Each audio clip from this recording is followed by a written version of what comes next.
السلام علیکم ورحمۃ اللہ وبرکاتہ۔ الحمدللہ الحمدللہ الحمدللہ رب العالمین۔ آج سے ہم سورہ فاتحہ کا آغاز کرنے جا رہے ہیں۔ اعوذ باللہ من الشیطان الرجیم، بسم اللہ الرحمن الرحیم۔ جیسا کہ میں نے آپ کے سامنے بات رکھی کہ جب کبھی قرآن مجید کی تلاوت کا آغاز کریں تو تعوذ کے ساتھ کریں، کیونکہ قرآن مجید میں اللہ تبارک و تعالیٰ نے ارشاد فرمایا فَإِذَا قَرَأْتَ الْقُرْآنَ فَاسْتَعِذْ بِاللَّهِ مِنَ الشَّيْطَانِ الرَّجِيمِ۔ جب تم قرآن کریم پڑھنے لگو تو شیطان رجیم سے اللہ کی پناہ مانگو۔ بسم اللہ الرحمن الرحیم، شروع اللہ کے نام سے جو بہت مہربان نہایت رحم والا ہے۔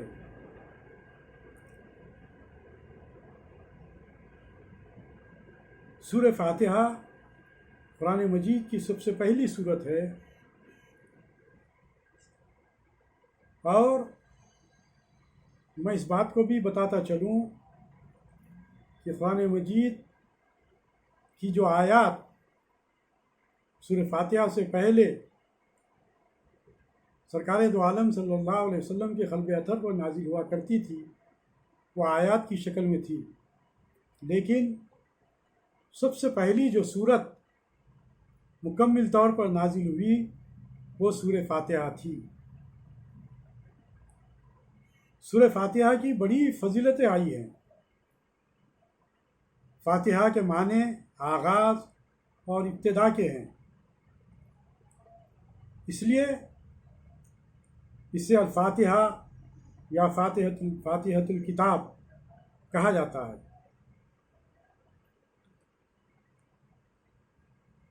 اس سے قبل بھی میں نے یہ باتیں آپ کے سامنے اس سے پہلے کے سیشن میں رکھی ہیں، لیکن اب یہاں پر چونکہ ہم سورہ فاتحہ کا باضابطہ آغاز کیے ہیں تو پھر سے چند باتیں ہو سکتا ہے کہ دہرائی جائیں گی، تاکہ اس سیشن کو سننے والوں کو مکمل طور پر وہ تمام معلومات حاصل رہیں۔ سورہ فاتحۃ الکتاب کے اور بھی جو نام ہیں، جیسے ام القرآن، السبع المثانی، القرآن العظیم، رقیہ، جس طرح ایک صحابی نے رقیہ کے معنی ہے دم کرنا، دم کرنے۔ ایک صحابی کا ایک واقعہ سامنے آتا ہے کہ کسی کو بچھو کاٹ دیا تھا، اس کا زہر پھیل رہا تھا، تو انہوں نے سورہ فاتحہ پڑھ کر دم کیا۔ رقیہ کے معنی دم کرنا، جس کی وجہ سے وہ زہر کا آثار پورے ختم ہو گئے۔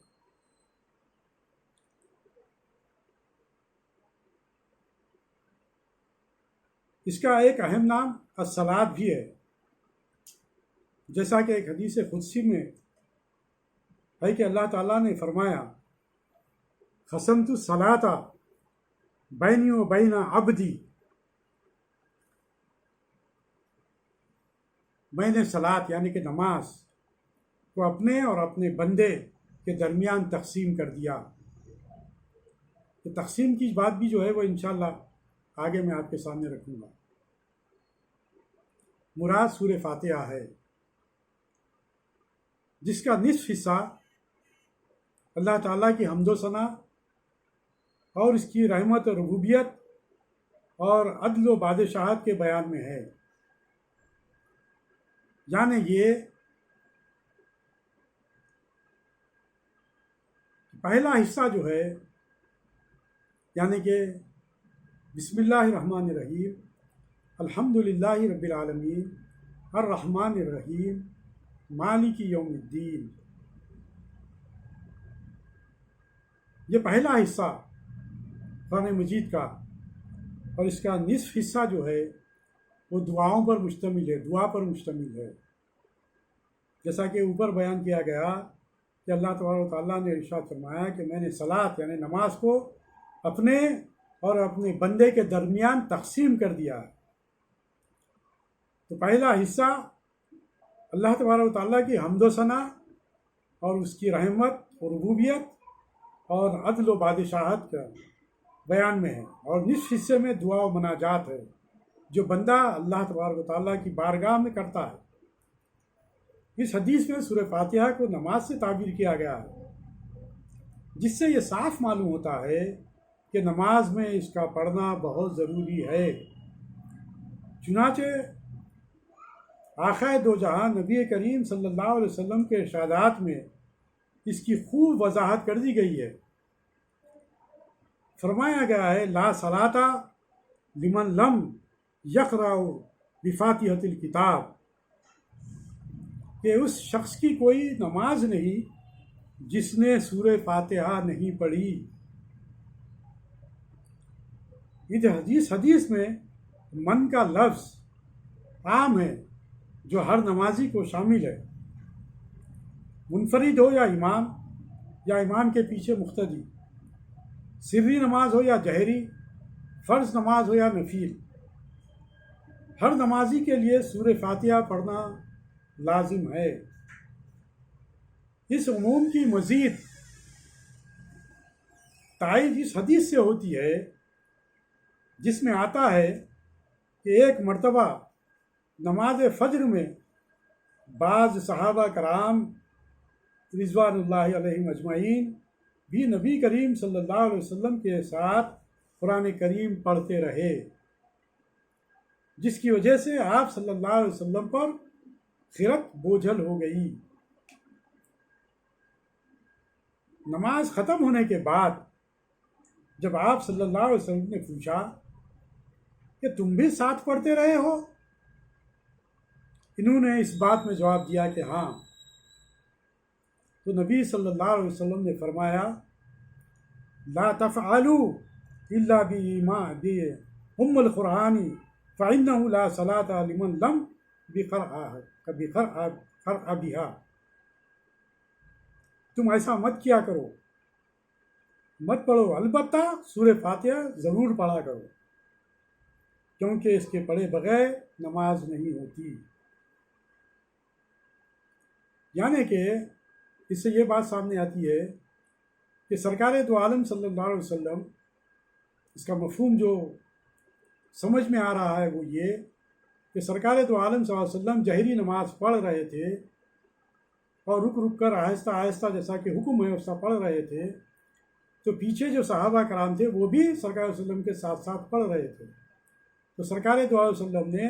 ساتھ پڑھنے کو منع کیا قرآن مجید کے، لیکن اس کے علاوہ آپ نے یہ کہا کہ نہ پڑھیں جو قرآن پڑھا جا رہا ہے مگر یہ کہ سورہ فاتحہ، یعنی سورہ فاتحہ پڑھیں۔ لیکن سورہ فاتحہ پڑھنے کے تعلق سے احکام یہ ہے کہ مقتدی سورہ فاتحہ خاموشی سے پڑھیں گے، وہ آگے اس کے تعلق سے تفصیلات آئیں گی۔ اسی طرح حضرت ابو ہریرہ رضی اللہ تعالیٰ عنہ سے مروی ہے کہ نبی صلی اللہ علیہ وسلم نے فرمایا من صلی صلاۃ لم یقرأ فیہا بأم القرآن فہی خداج ثلاثہ غیر تمام، جس نے بغیر فاتحہ کے نماز پڑھی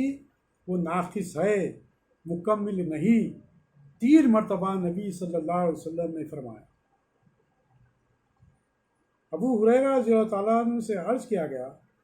امام کے پیچھے بھی ہم نماز پڑھتے ہیں، اس وقت کیا کریں؟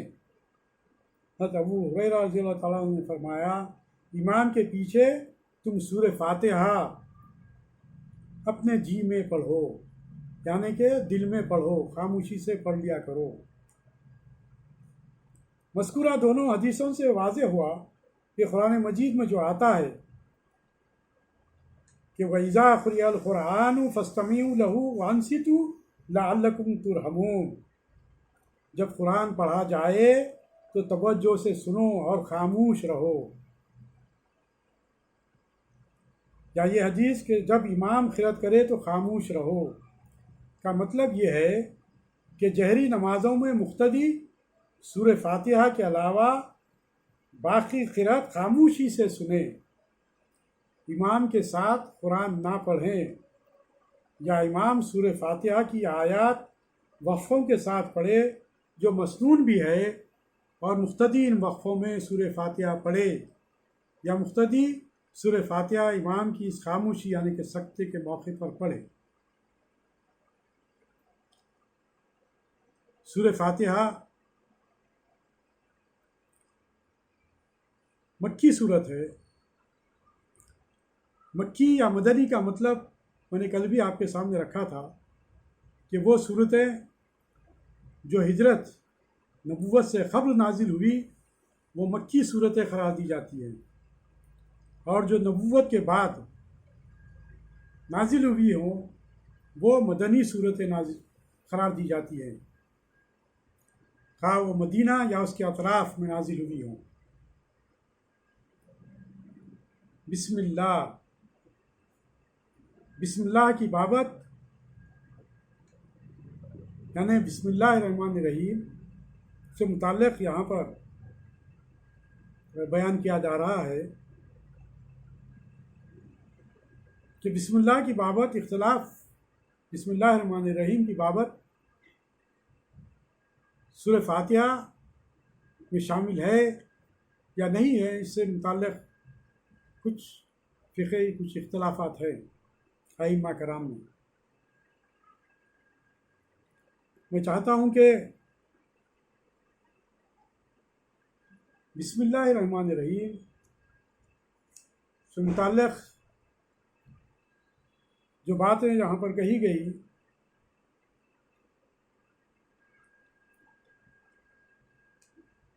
کہ یہ صرف سورہ فاتحہ ہی میں لکھی ہوئی آیت ہے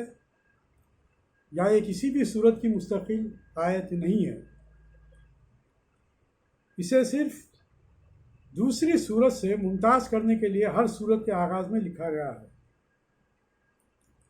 اس میں جو اختلاف رائے ہے آپ لوگ میں ویسے انشاءاللہ تعالی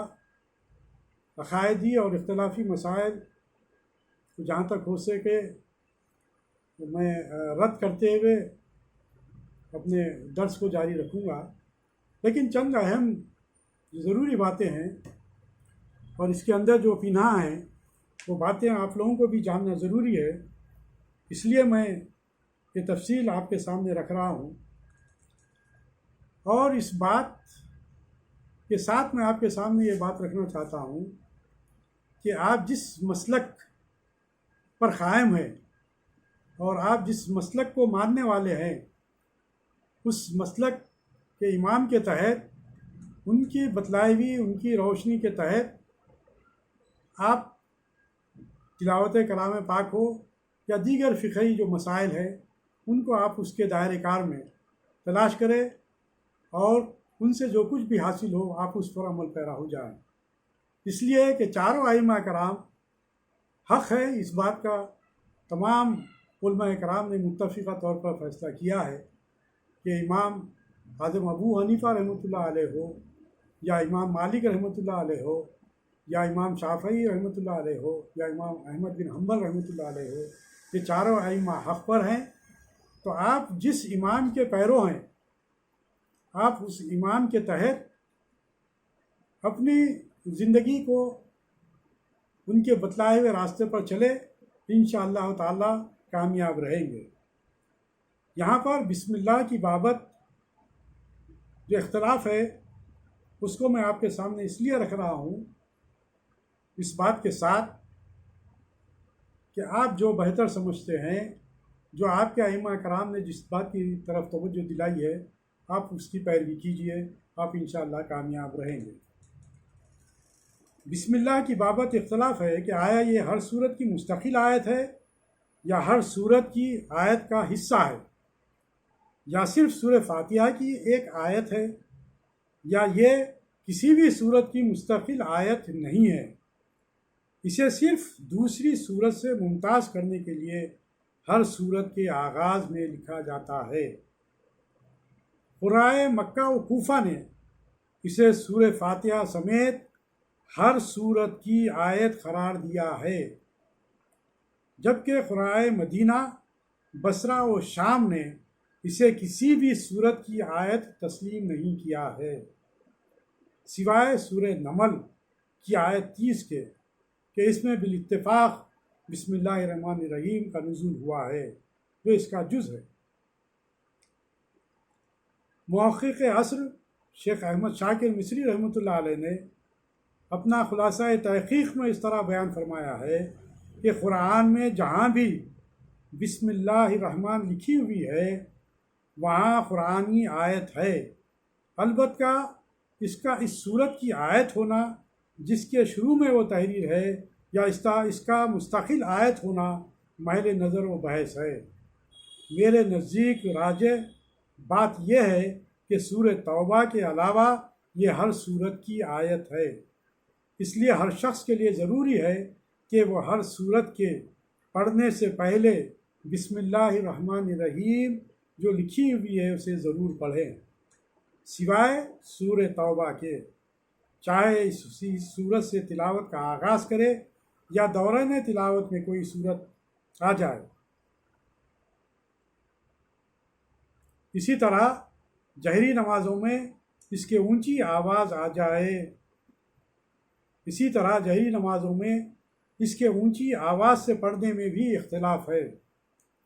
بعض اونچی آواز سے پڑھنے کے قائل ہیں اور بعض سری آواز سے پڑھنے کو راجح قرار دیا ہے، تاہم جہری آواز سے بھی پڑھنا جائز ہے۔ بہرحال یہ سورہ فاتحہ کا چونکہ ہم آغاز کرنے جا رہے ہیں بسم اللہ الرحمن الرحیم سے، اس لیے یہ باتیں چند ضروری میں نے بہتر جانا جو ہمارے لیے ضروری ہے جاننا، کیونکہ میرے ناظرین اور سامعین جو ہیں وہ مختلف ائمہ کرام کی پیروی کرنے والے ہیں، تو میں پھر سے یہی بات کہوں گا کہ آپ جس امام کے پیروی کرنے والے ہیں، جس امام کے آپ پیرو ہیں، آپ اپنے امام کی اتباع کیجیے۔ آئیے اب ہم آگے بڑھتے ہیں کہ الحمدللہ رب العالمین، الحمدللہ میں الاستغراق کے لیے ہے، یعنی تمام تعریفیں اللہ کے لیے ہیں، کیونکہ تعریف کا اصل مستحق اور حقدار صرف اللہ تعالیٰ ہے۔ کسی کے اندر کوئی خوبی، حسن یا کمال ہے تو وہ بھی اللہ تعالیٰ کا پیدا کردہ ہے، اس لیے حمد یعنی تعریف کا مستحق بھی وہی ہے۔ حمد کے قابل یعنی حمد کے معنی تعریف، حمد کے معنی ثنا، حمد کے یہ جو معنی جو اللہ تبارک و تعالیٰ کے حمد کے تعلق سے جو بیان کیے گئے ہیں یہ صرف اور صرف اللہ تعالیٰ ہی کے لیے، جیسا کہ آگے کہا گیا الحمدللہ، یعنی کہ اللہ ہی کے لیے، للہ میں لام اختصاص کے لیے، یعنی تمام تعریفیں اللہ ہی کے ساتھ خاص ہیں۔ اللہ یہ اللہ کا ذاتی نام ہے، اس کا استعمال کسی اور کے لیے جائز نہیں۔ الحمدللہ یہ کلمہ شکر ہے جس کی احادیث میں بڑی فضیلت آئی ہے۔ ایک حدیث میں آیا ہے کہ لا الہ الا اللہ کو افضل الذکر قرار دیا گیا اور الحمدللہ کو افضل الدعا قرار دیا گیا۔ اسی طرح صحیح مسلم اور سنن نسائی کی روایت میں ہے کہ الحمدللہ تملأ المیزان، الحمدللہ میزان کو بھر دیتا ہے۔ اسی لیے ایک اور حدیث میں آتا ہے کہ اللہ اس بات کو پسند فرماتا ہے کہ ہر کھانے پر اور پینے پر بندہ اللہ کی حمد کرے، یعنی کہ جیسا کہ ہم ہمیشہ بسم اللہ توکل علی اللہ، اللہ تبارک و تعالیٰ کا ہمیشہ جو ہے اس کا شکر ادا کرتے رہتے ہیں، الحمدللہ کہتے ہیں۔ جب کبھی کوئی ہمارے ساتھ اچھا معاملہ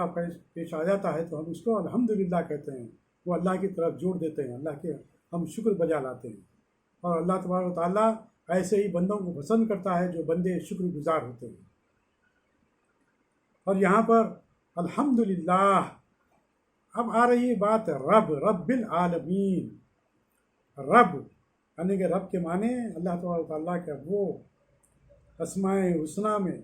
سے ہے جس کے معنی ہیں ہر چیز کو پیدا کر کے اس کی ضروریات مہیا کرنے اور اس کو تکمیل تک پہنچانے والا۔ اس کا استعمال بغیر اضافت کے اللہ کے سوا کسی اور کے لیے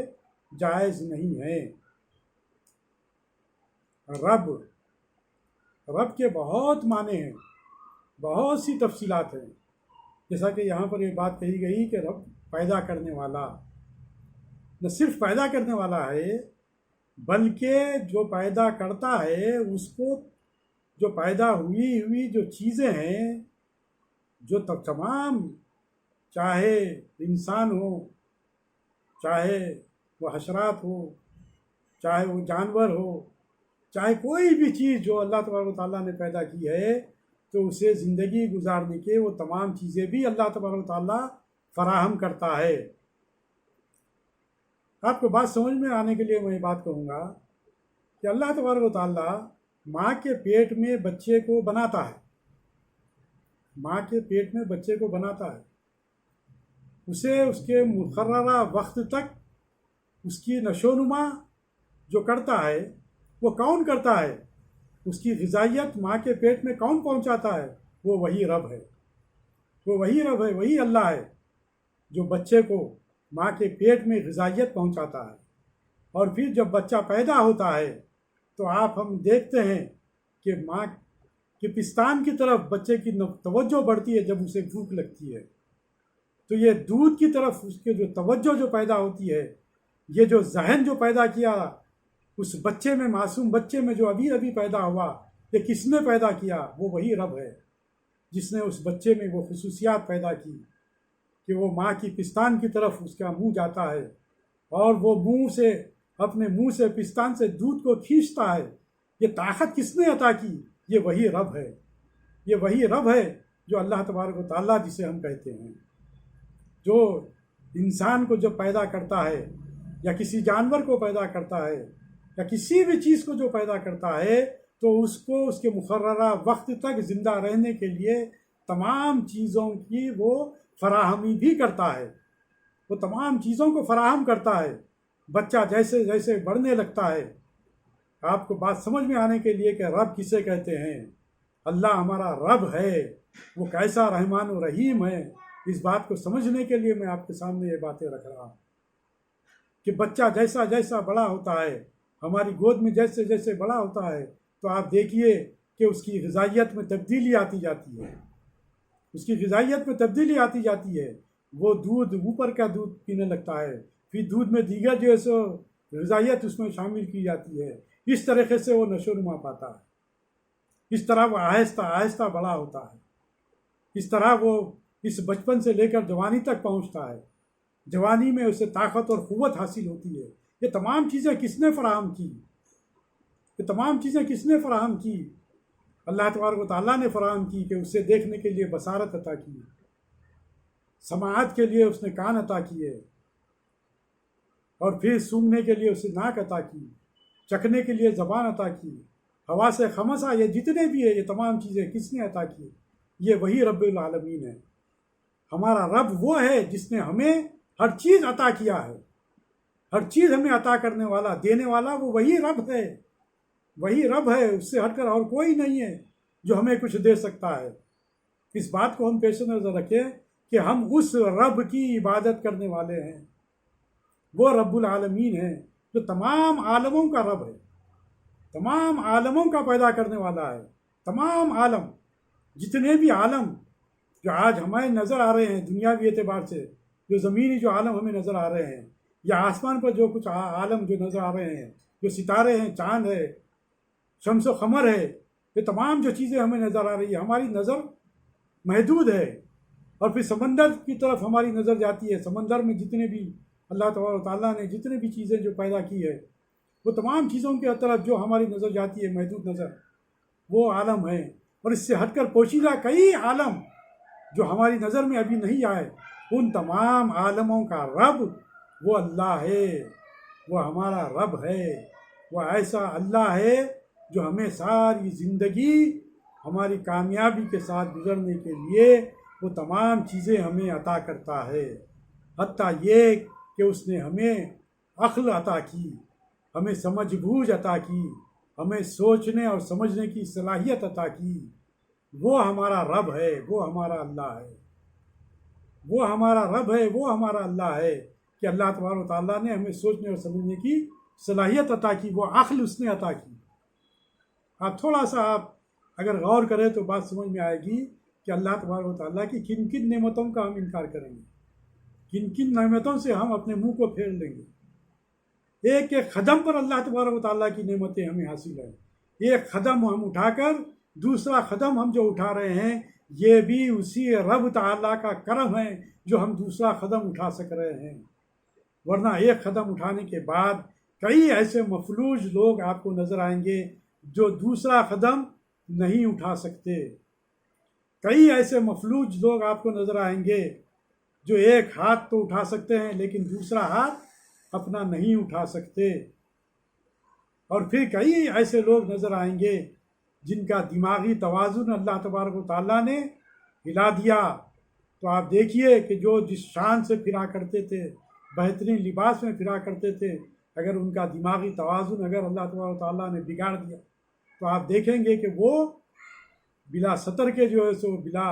لباس کے وہ سڑکوں پر آپ کو نظر آئیں گے۔ تو اس سے ہم کو اس بات کی طرف فکر کرنی چاہیے کہ اللہ تبارک و تعالیٰ نے جو ہمیں زندگی عطا کی ہے اور تمام زندگی گزارنے کے سامان جو اللہ تبارک و تعالیٰ نے ہمیں مہیا کیے ہیں، یہ سب اسی کا فضل و کرم ہے۔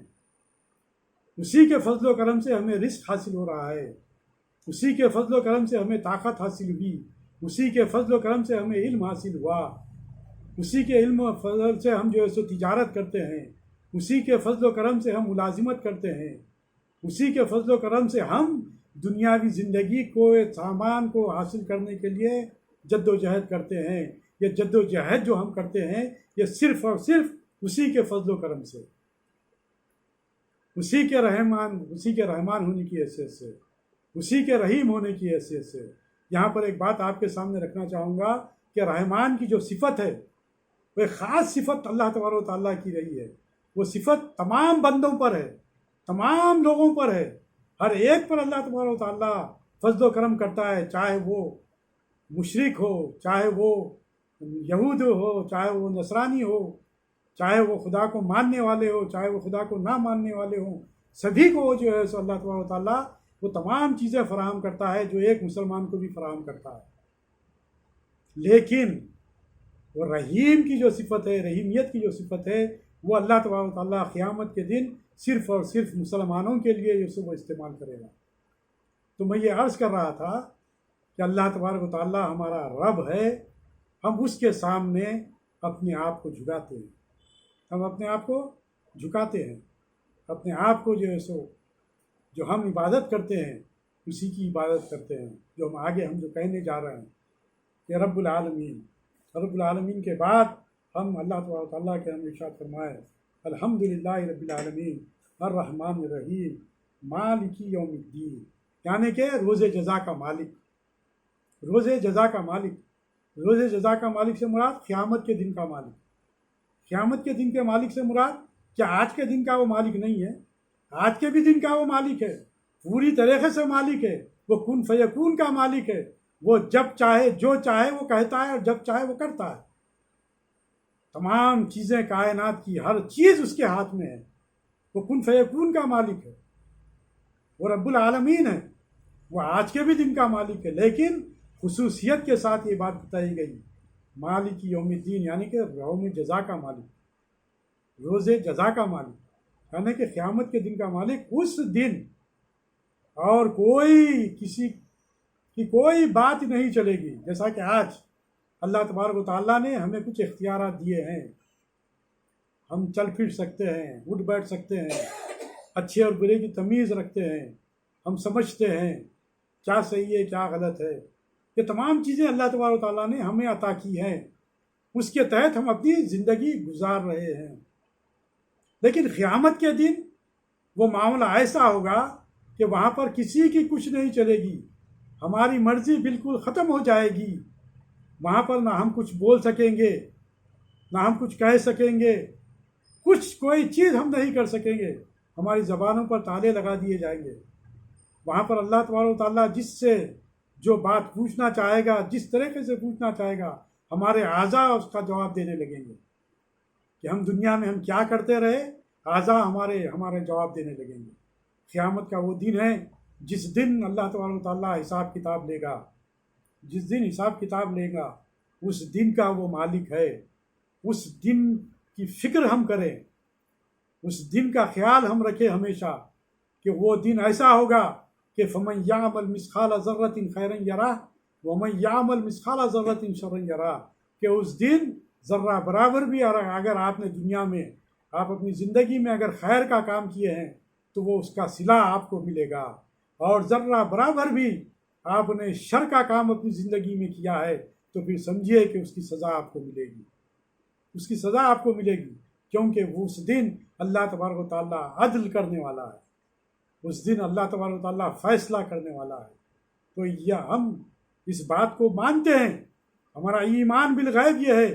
کہ اللہ تبارک و تعالیٰ یوم جزا کا مالک ہے، جس کا ہم ابتدا ہی میں اس بات کا ہم اظہار اور اقرار کر رہے ہیں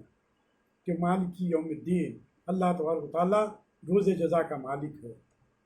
روز جزا کا مالک ہے۔ اور پھر میں آپ کے سامنے یہ بات رکھوں کہ اس کے بعد ہم جو بات کہنے جا رہے ہیں، جیسا کہ میں نے بات کیا کہ ہم ایسے رب، ایسے اللہ، ایسے رحمان اور ایسے رحیم کی ہم عبادت کرتے ہیں جو مالک یوم الدین، جو روز جزا کا مالک ہے، اور ہم اس کی عبادت کرتے ہیں۔ اس کا اظہار ہم قرآن مجید میں اس طرح کرتے ہیں کیا کہ ایاک نعبد و ایاک نستعین، ایاک نعبد و ایاک نستعین، کہ ہم تیری ہی عبادت کرتے ہیں اور تجھ ہی سے مدد طلب کرتے ہیں۔ یعنی کہ مسلمان کا یہ شیوا ہے، مسلمان کا یہ شیوا ہے کہ وہ صرف اللہ تبارک و تعالیٰ ہی سے مدد مانگتا ہے، کیونکہ وہ اسی کی عبادت کرتا ہے اور اسی کو وہ رب جانتا ہے، اور اس بات کا اسے ایمان و یقین ہے کہ وہی رب ہے جو اسے دینے والا ہے، جو یہ چاہتا ہے۔ جو مسلمان چاہتا ہے اسے اللہ تبارک و تعالیٰ ہی اسے عطا کرنے والا ہے۔ اس بات کے ایمان اور یقین کے ساتھ مسلمان اللہ رب العالمین کے حضور سربت سجود ہو کر اس کے سامنے اپنے آپ کو ذلیل کہہ کر، اپنے آپ کو ذلیل قرار دے کر اسے سبحانہ رب العالی کہتے ہوئے کہ تو ہی پاک ہے، تو ہی سب سے اعلیٰ ہے، اس بات کا اقرار کرتے ہوئے اس سے دعا کرتا ہے، اس سے دعا کرتا ہے، اس سے دعائیں مانگتا ہے۔ کیا دعائیں مانگتے ہیں؟ ایاک نعبد و ایاک نستعین، کہ ہم تیری ہی عبادت کرتے ہیں اور تجھی سے مدد طلب کرتے ہیں۔ ایاک نعبد و ایاک نستعین اہدنا الصراط المستقیم، کہ اے باری تعالیٰ، اب یہاں پر دیکھیے کہ صراط مستقیم کے راستے پر چلا۔ میں انشاءاللہ تعالیٰ اس درس کو یہاں سے ہم انشاءاللہ تعالیٰ کل سے ہم اس بات کا ہم جو سو پھر سے آغاز کریں گے، کیونکہ اب یہاں پر وقت اس بات کی اجازت نہیں دے رہا ہے، لیکن الحمدللہ آدھا ہم نے سورہ فاتحہ کی ہم نے تلاوت کی، اور جو کچھ بھی ہمیں سمجھ میں آیا، ہم کو سمجھ میں آیا، وہ باتیں آپ کے سامنے رکھنے کی کوشش کی ہے۔ آپ بھی ہم سے دعا کیجیے کہ اللہ تبارک و تعالیٰ ہمیں اس بات کی توفیق دے اور اس بات کو سمجھنے کی ہم جو سو کوشش کریں کہ جو کچھ بھی ہم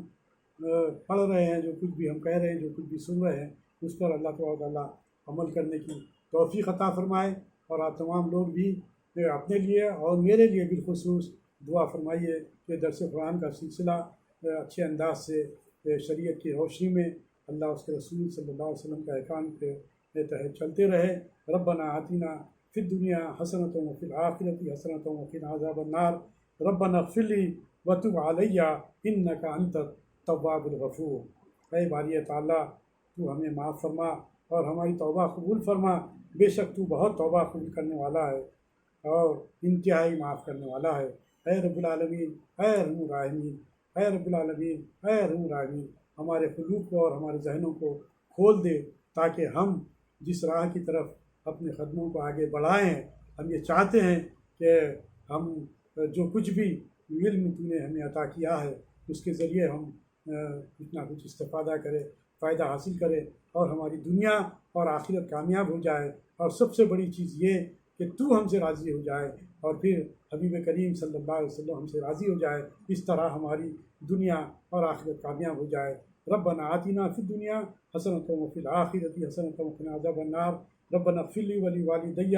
وللمؤمنین یوم یقوم الحساب، ربنا هب لنا من ازواجنا وذریاتنا قرۃ اعین واجعلنا للمتقین اماما، بفضل سبحان ربک رب العزة عما یصفون وسلام علی المرسلین والحمد للہ رب العالمین۔